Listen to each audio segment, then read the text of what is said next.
Revenons à notre histoire.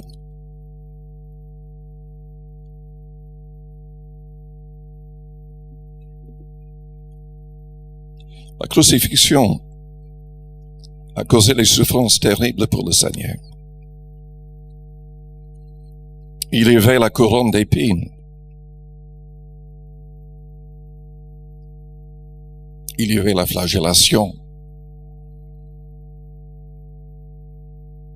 Il a été battu aussi. Il y avait les soldats de Pilate et les soldats d'Hérode à des moments différents, avant la crucifixion. Il y avait la couronne d'épines. Et on utilisait un roseau frappant sur sa tête pour que ça soit enfoncé pleinement. Et ils se moquaient de lui. Ils ont couvert ses yeux et le frappaient, demandant qu'il prophétise en disant qu'il l'avait fait. Selon certains passages de l'Ancien Testament, on lui a carrément arraché la barbe. Je ne peux même pas imaginer une telle souffrance.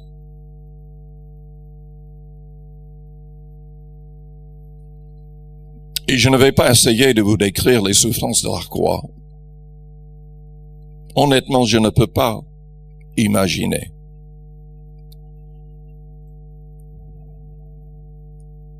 Mais il était innocent.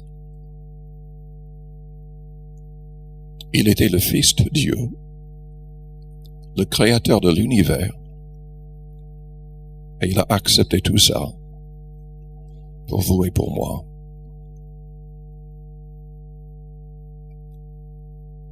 J'ai beaucoup de mal à comprendre un tel amour. Mais ce que je sais, c'est qu'il nous ordonne d'aimer comme il nous a aimés.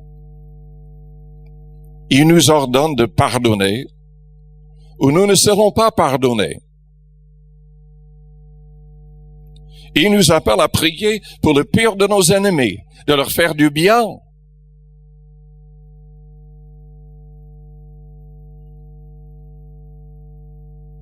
Il a souffert parce que il y avait ce sentiment d'avoir été abandonné par le Père. Il a crié de la croix. Oui, ça vient du psaume 22. Mais c'était quand même le sentiment de son cœur. Il souffrait parce qu'il était assoiffé. Et ils se sont moqués de lui en lui offrant du vinaigre.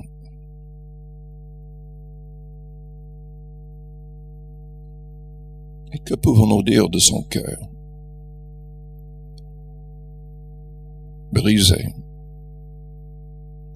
Il y avait une souffrance, physiquement, évidemment, mais il y avait une souffrance spirituelle aussi. Il y avait une souffrance psychologique. Car quand le soldat romain a percé son côté, la Bible dit qu'il y avait du sang et de l'eau qui sont sortis.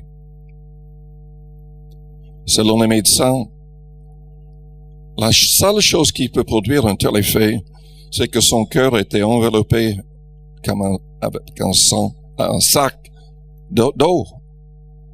Quand on est stressé à l'extrême, c'est possible.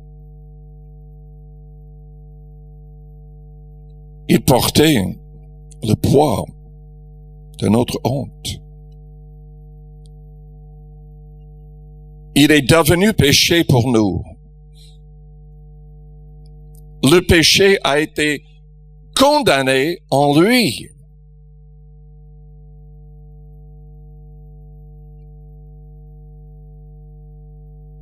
Par la crucifixion, il est devenu notre substitut.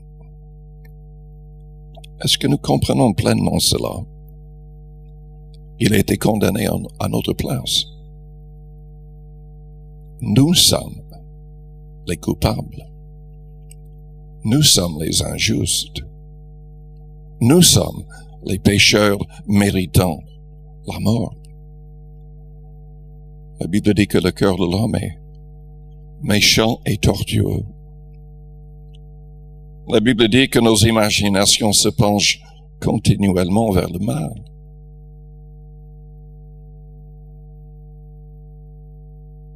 Est-ce que l'homme lutte contre cette rébellion que le diable suscite dans son cœur?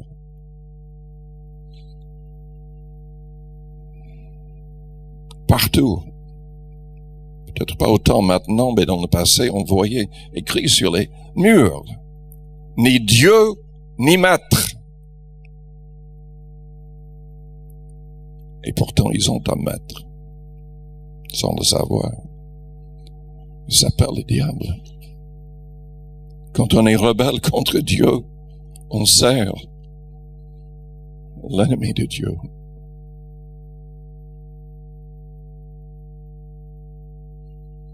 La crucifixion était quand même un lieu de grande victoire. Jésus-Christ est arrivé à aimer jusqu'au bout. Il est devenu notre modèle. C'est ça la victoire. C'est avoir la capacité d'aimer nos ennemis.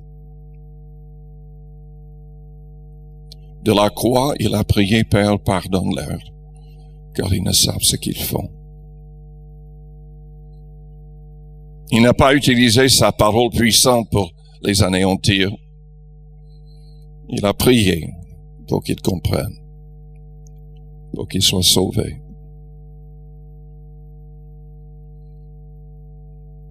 Selon Philippiens 2, il est devenu vraiment le modèle pour nous en humilité, en soumission, en obéissance au Père.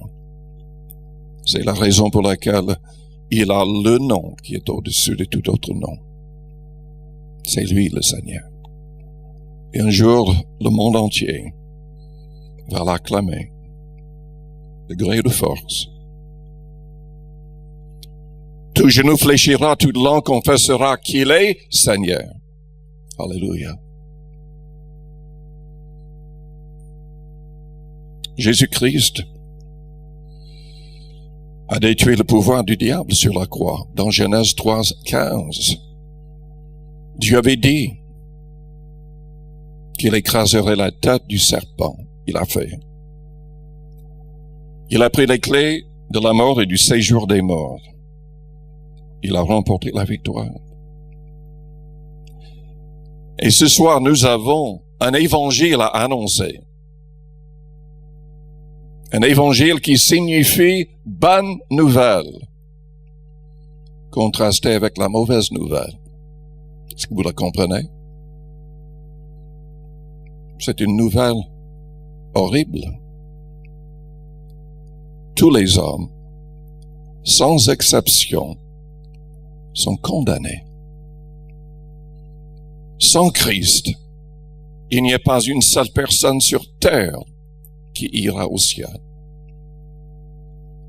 Il y a de plus en plus de personnes, de soi-disant pasteurs, évangélistes et évidemment chefs de fausses religions, qui sont en train de dire qu'on peut aller au ciel n'importe comment, par toutes sortes de moyens. Jésus a dit, nul ne vient au Père que par moi. Si vous ne croyez pas qui je suis, vous mourrez dans vos iniquités. Il n'y a pas de salut en dehors de Jésus-Christ. La bonne nouvelle, c'est que tout homme peut être sauvé.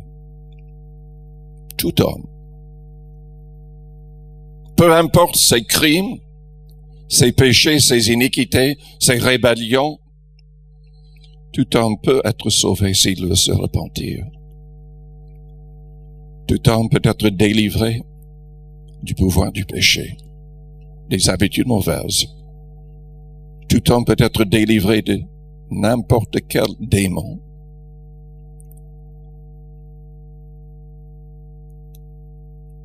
Et tout homme peut être guéri. Jésus-Christ a payé le prix.